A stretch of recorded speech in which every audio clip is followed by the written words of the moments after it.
Good morning friends. आज की शुरुआत प्रातःकाल से हुई है आप लोगों के लिए सुबह की एक नई क्लास। मुझे पता था कि जब रीड की क्लास अपलोड होनी चाहिए वहाँ पर मैं 12th वालों की क्लास अपलोड कर रहा हूँ, क्योंकि मेरी एक आदत है, कुछ नया करना चाहिए, कुछ बदलना चाहिए, पुरानी रिवाज को चेंज करते रहना चाहिए, जिससे पता लगे कि आप कितने सतर्क हैं, कितने अलर्ट हैं। 8 बजे वाली क्लास में आपका हार्दिक स्वागत है। आज जल के बारे में हमें पढ़ना है। कल की जो क्लास थी उसमें भी हमने जल की बात करी है। आज हम बात करेंगे जल से लेना है और जल में प्रारंभ क्या होगा, जल अवशोषण, यानी कि किस प्रकार से पादपों के अंदर जल से क्या होता है, अवशोषण होता है। तो जल अवशोषण, देखिए जल अवशोषण पढ़ने के लिए हमें पता होना चाहिए कि पादपों में आखिरकार कौन कौन से ऐसे भाग हैं जिनकी वजह से जल अवशोषण हो रहा है। सबसे पहले अवशोषण की दृष्टि से अगर देखा जाए तो क्या पादपों में कोई जल अवशोषण अंग होते हैं, तो हेडिंग डालेंगे पादपों के जल अवशोषण या अवशोषी अंग। देखिए पादपों के जल अवशोषी अंग जो हैं, जिनकी अब मैं बात कर रहा हूँ आपसे, वो अंग आखिरकार किस पादप में किस प्रकार के होंगे, एक तो ये समझना हमको बहुत महत्वपूर्ण है। लेकिन एक चीज़ और ध्यान देना, यहाँ पर मैं खाली जल की बात ही नहीं कर रहा हूँ, इसमें आपके खनिज लवण सब आ जाएंगे। क्या आ जाएंगे इसमें, खनिज लवण जितने भी हैं वो सब के सब आ जाएंगे। तो पादपों में जल अवशोषण किस प्रकार से होता है, थोड़ा सा इसको समझने की कोशिश करते हैं। देखिए आप लोगों को ध्यान है कि शुरुआती पादप हैं, सबसे प्रारंभिक पादप, प्रारंभिक पादप। अब जो प्रारंभिक पादप है उसमें कौन आएंगे, आपके शैवाल हैं और आपका कवक है। शैवाल और कवक में कोई विशेष अंग नहीं होता है ना, विशेष अंग या तंत्र नहीं होता।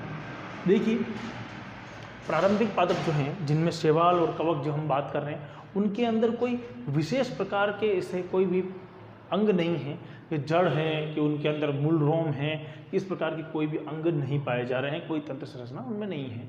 यानी कि वो ऐसे प्लांट है कि पूरी की पूरी कोशिका ही क्या करेगी, यूँ कह सकता हूँ कि पूरी की पूरी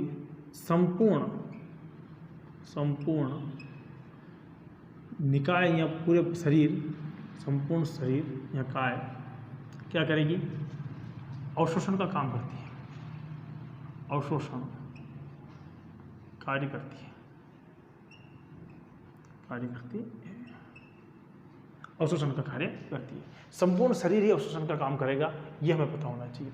देखिए कवक और शैवाल के बाद में हमें पता है कि लाइकेन आता है। यहाँ पर एक नोट डाल के देख देना, लाइकेन क्या है। लाइकेन मैं यहाँ पर खाली एक नोट की दृष्टि से लिखा रहा हूँ, हालांकि लाइकेन का यहाँ पर कोई उपयोग नहीं है। तो लाइकेन इज इक्वल टू शैवाल प्लस कवक। ध्यान देना, लाइकेन जो होते हैं वो शैवाल और कवक की, यूँ समझ लीजिए कि एक योजक रूप है, उसी को हम लाइकेन कहते हैं। और ये वहीं पाए जाएंगे जहाँ पर शुद्ध जल होगा। शुद्ध अगर प्रकृति है तो वहाँ का सूचक है, तो ये प्रकृति का क्या है, सूचक है। ये क्या है, प्रकृति का, लाइकेन प्रकृति के क्या होते हैं, सूचक हैं, ये ध्यान देना। तो ये आपको बात समझ में आ गई। लेकिन इसके बाद के प्लांट कौन आते हैं, तो ब्रायोफाइटा आता है।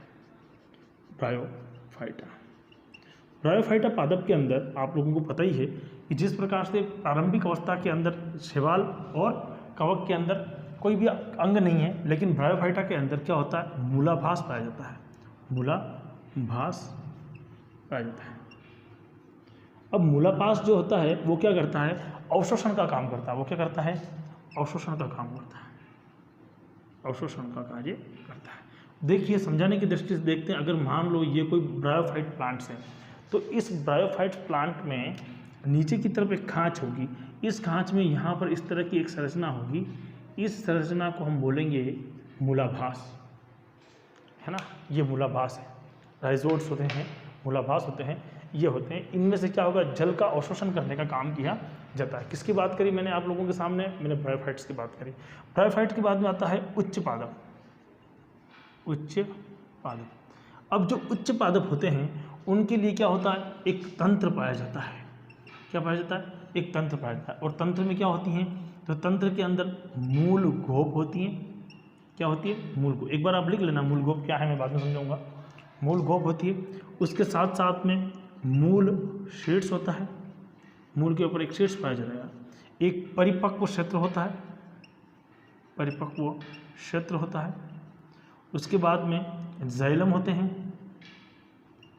वाहिनियाँ होती हैं, वाहिनियाँ होती हैं। इस प्रकार की पूरी एक संरचना पाई जाती है। इन संरचनाओं के कारण जल का अवशोषण जो क्रिया है वो संपन्न होती है। आप लोगों को मेरी बात समझ में आ गई होगी। मैंने जो आप लोगों को समझाने की कोशिश करी है वो आपको अच्छे ढंग से समझ में आ गया होगा। एक बार इसका स्क्रीनशॉट ले लीजिए। चलिए साहब, आप लोगों ने स्क्रीनशॉट ले लिया होगा, यहाँ तक क्लियर है। अब आगे, अब भाई जिनमें शैवाल और कवक में तो है ही नहीं, इसको पढ़ने की जरूरत ही नहीं। ब्रायोफाइट्स में अगर है तो मैंने बता ही दिया कि इस प्रकार की संरचना होती है। अब हमें पढ़ना है उच्च पादप। उच्च पादप में हमें पता है कि एक तो एंजियोस्पर्म आता है, एक जिम्नोस्पर्म आता है। हमें यहाँ पर एंजियोस्पर्म का पूरा अध्ययन करना है, तो आपको भी ये पढ़ना क्या होगा? एंजियोस्पर्म। नीट वाले बच्चे भी ध्यान देना, ये जो मेरे साथ साथ में ब्लू पेन से लिख रहा हूँ बड़ा इंपॉर्टेंट है। हालांकि इंपॉर्टेंट तो सब चीज़ें ही हैं।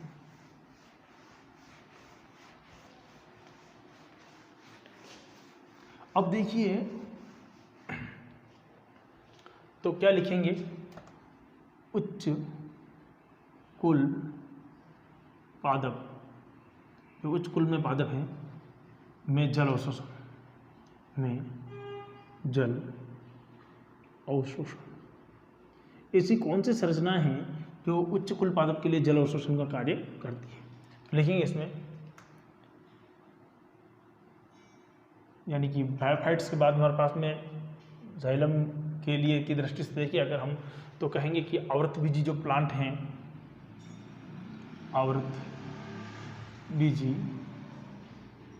पादपों में संपूर्ण तंत्र पाया जाता है, तंत्र पाया जाता है, एक तंत्र पाया जाता है।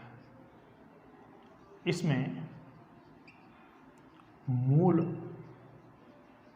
विकसित होती है, एक विकसित प्रकार की होती है, मूल पाई जाती है। आपको पता है मुस्ला मूल होती है और जटा मूल होती है, तो उसमें किसी न किसी प्रकार की एक प्रकार की मूल यहाँ पर होगी। अब मूल जो है, मूल के भाग, अब अवशोषण की दृष्टि से अगर मूल के भाग देखें तो सबसे पहले आता है मूल गोप, मूल गोप यानी कि रूट कैप। मूल गोप एक ऐसी संरचना है जो क्या करती है, यह मूल की रक्षा करती है। मैंने ये रीट में भी पढ़ाया है। क्यों रक्षा करती है? मूल गोप क्या करती है, जैसे कि ये जड़ है मान लो, तो जड़ के आगे वाले भाग पर मूल गोप आ जाती है। तो ये क्या करेगी कि मूल जब पत्थरों से गुजरती है, चट्टानों से जाती है, छोटे मोटे रेत के कोई उससे टकराती है तो नष्ट होने की संभावना होती है, लेकिन मूल गोप क्या करेगा, उसको नष्ट नहीं होने देगा। खुद नष्ट हो जाएगी लेकिन मूल को नष्ट नहीं होने देगी। तो मूल की रक्षा करने का काम करती है। क्या करती है? विभाजन करती है, विभाजन करती है ना। लेकिन जलीय पादपों में, जलीय पादपों में क्या पाया जाता है? मूल गोप के स्थान पर मूल, देखो स्थलीय पादपों के अंदर तो मूल गोप है और जलीय पादपों के अंदर मूल गोप की जगह क्या होगा? मूल पॉकेट होता है, क्योंकि जलीय पादपों के अंदर रगड़ लगने की संभावना नहीं है। कहाँ रगड़ लगेगी? जल के अंदर कौन सी किस चीज़ की रगड़ या किस प्रकार की क्षति पहुंच सकती है? तो किसी प्रकार की क्षति नहीं होगी, ये ध्यान देना। और यहाँ पर भी मैं आपको कहूँगा कि इसको आप ब्लू पेन से घोला कर सकते हो, क्योंकि पूछा जाता है कि एकेंशिया है ना, एकेंशिया ध्यान देना मरुस्थलीय पादप है, जबकि आपको अगर ये पूछेगा तो किसके बारे में पूछेगा, ये आइकॉर्निया के बारे में पूछ लेगा। तो ऐसी स्थिति में किस प्रकार की संरचना पाई जाती है? तो निम्न में से कौन सी संरचना पाई जाएगी? तो मूल पॉकेट पाया जाएगा, मूल गोप नहीं पाया जाएगा। मूल गोप के बाद में आता है मूल शीर्ष, मूल शीर्ष दूसरा भाग है, ये मूल शीर्ष बी भाग है। ए भाग अपन ने यहाँ दो भाग है, सेकंड भाग। तो मूल शीर्ष कैसे बोलेंगे? ये कैसे होगा?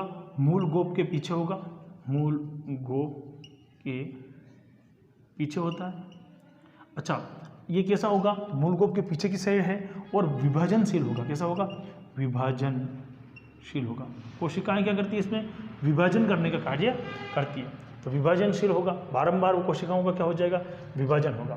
तीसरी बात हमारे पास में क्या आएगा, हमने क्या पढ़ा, हमने मूल गोप पढ़ा, मूल गोप के बाद मूल शीर्ष पढ़ा हमने। फिर हमारे पास में आएगा एक मूल गोप हो गया, मूल शीर्ष हो गया, फिर आएगा हमारे पास में एक दीर्घ वृद्धि क्षेत्र, दीर्घ वृद्धि क्षेत्र है ना। इसमें कोशिकाएं क्या करेगी, आकार में वृद्धि करेगी।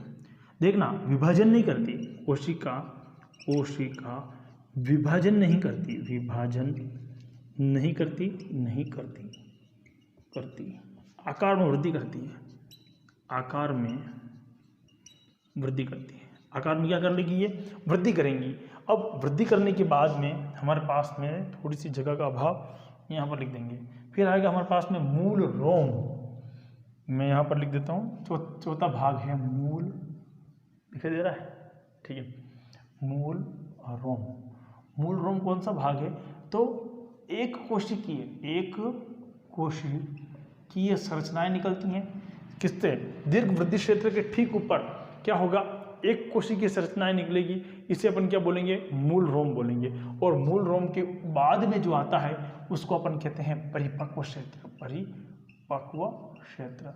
इसमें कोशिकाएं परिपक्व हो जाती है, किसी प्रकार का विभाजन नहीं होता, विभाजन नहीं होगा, किसी प्रकार का विभाजन नहीं होगा, परिपक्वन हो जाएगी कोशिकाएं, बिल्कुल आकार फिक्स हो जाएगा। तो एक बार समझ लीजिए, उच्च जो कुल के पादप है, यानी कि हम बात करें आवृतबीजी पादप जो है, उनके अंदर क्या होगा, मूल पाई जाएगी। मूल के अंदर सबसे पहले मूल गोप होगा, यानी कि रूट कैप होगी। उसके बाद मूल शीर्ष होगा, जिसमें विभाजित तक कोशिकाएं पाई जाती है और बारंबार विभाजन करने का काम करती है। फिर हमारे पास में दीर्घ वृद्धि क्षेत्र होगा, इसमें कोशिकाओं के आकार में वृद्धि होगी, लेकिन कोशिकाएं विभाजन नहीं करती हैं। मूल रोम बनेंगे, ये एक कोशिकीय होते हैं, ध्यान रखना। कुछ पादपों के अंदर विशिष्ट प्रकार में बहुकोशिकीय होते हैं, लेकिन वो मूल के नहीं होकर तने के होते हैं, ध्यान देना। ये बहुत इंपॉर्टेंट पॉइंट है, यहाँ पर नीट का प्रश्न बन सकता है। परिपक्व क्षेत्र होगा और परिपक्व क्षेत्र में विभाजन नहीं पाया जाता। ये हमने इंपॉर्टेंट बात करी थी आज की क्लास में। एक बार स्क्रीनशॉट आप ले लीजिए। चलिए, आपने स्क्रीनशॉट ले लिया। तो ये जो अध्याय चल रहा है वो है 6ठा अध्याय। आप लोगों को अपने मित्रों से शेयर करना है, समझाना है उनको। लॉकडाउन की पूरी पालना करनी है, घर के भीतर रहना है और लगातार पढ़ना है। कोशिश करेंगे आप लोगों के लिए कुछ महत्वपूर्ण प्रश्न लेकर हाजिर हों। तब तक सुरक्षित रहिए।